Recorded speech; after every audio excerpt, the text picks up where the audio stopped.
back to the Michigan Business Beat, brought to you on the Michigan Business Network. Chris Holman, not coming to you from our downtown Lansing studios, but as you can see, somewhat remote. But we're going to go even remoter.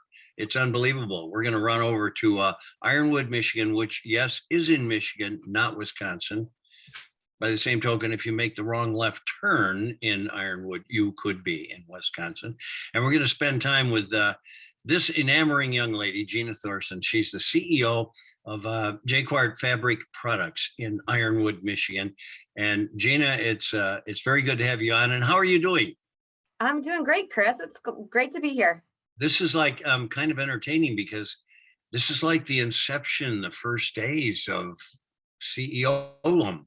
It is. It's very exciting. Yeah, well, I was up there recently, in full disclosure, for the passing of the torch, so to speak, which I thought you did a marvelous job with.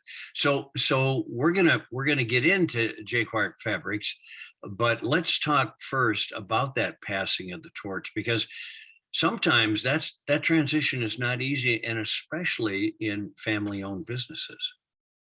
Yes, it's been a long time that my dad and I have been working towards this transition. I've been back in the company. I went and had my own first career, but I've been back in the family business for 9 years, and no, that's not quite 12 years. And it's been, especially in the last 3 years, I'd say, that we've been really intentionally working on this handoff, and it's sort of very gradually happening.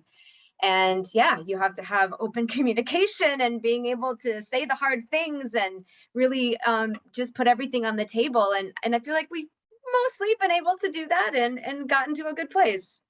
Well, you know, there's another piece of this, and that is that you have a sister who is also very active in the business. Yes. Talk about that dynamic, and was that a problem at any point? Yeah, it's interesting. So the business is owned by my parents and my sister and I, so we are all owners. My sister has had lots of roles here in the business. She's worked here longer than I have.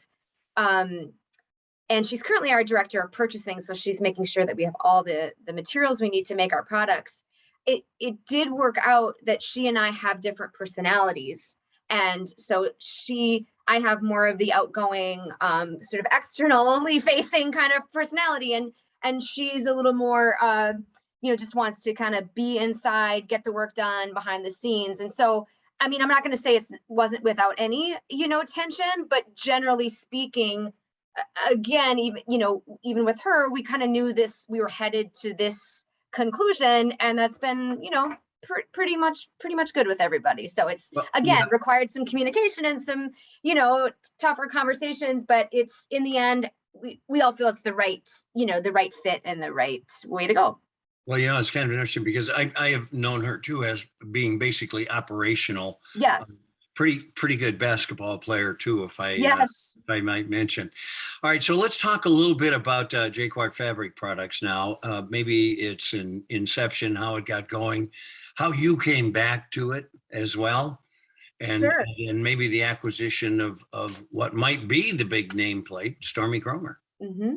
So the company was started by my grandfather, Bob Jacquart Sr. He started it in his basement, just sewing small bags and things, and he sewed them on his days off from being a firefighter. So he worked 24 hours on, 24 hours off. And so he started this business. He's like, oh, maybe this could be a real business. Moved into a storefront. My dad eventually left college to join my grandpa and work with him. And all through my childhood, they had built a really great custom sewing and then eventually contract production sewing manufacturing company. I moved to Texas after college, but I felt the yearning for Michigan and the Midwest and the business, and came back in 2009. And at that time, we're a few years into acquiring Stormy Kromer, which is the iconic wool cap that I hope many of the listeners are familiar with. And we had brought that into our family business, and it's really now become the majority of our business. We still do some other contract sewing, but it's really become the flagship part of our business and what most people recognize us for. And it's just a privilege and an honor to be leading, now the third generation of our company.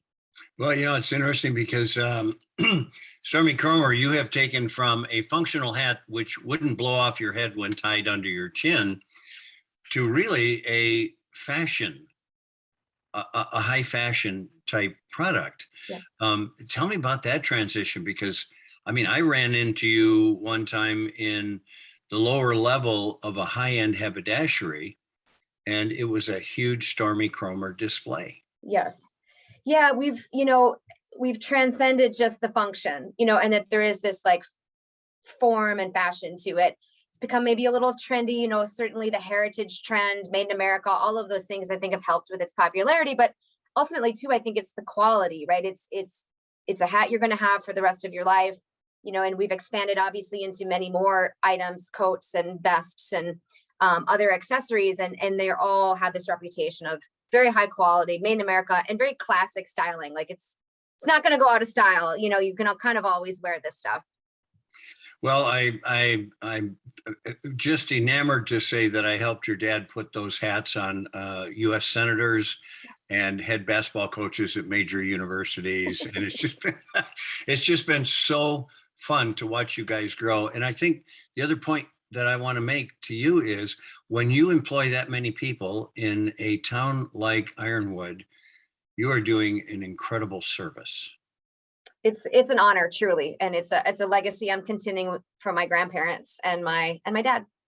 Well, you're going to do a marvelous job. And Gina Thorson, CEO of Jacquart Fabric Products in Ironwood, and also famous Stormy Kromer hats. Thanks for joining us. We appreciate it.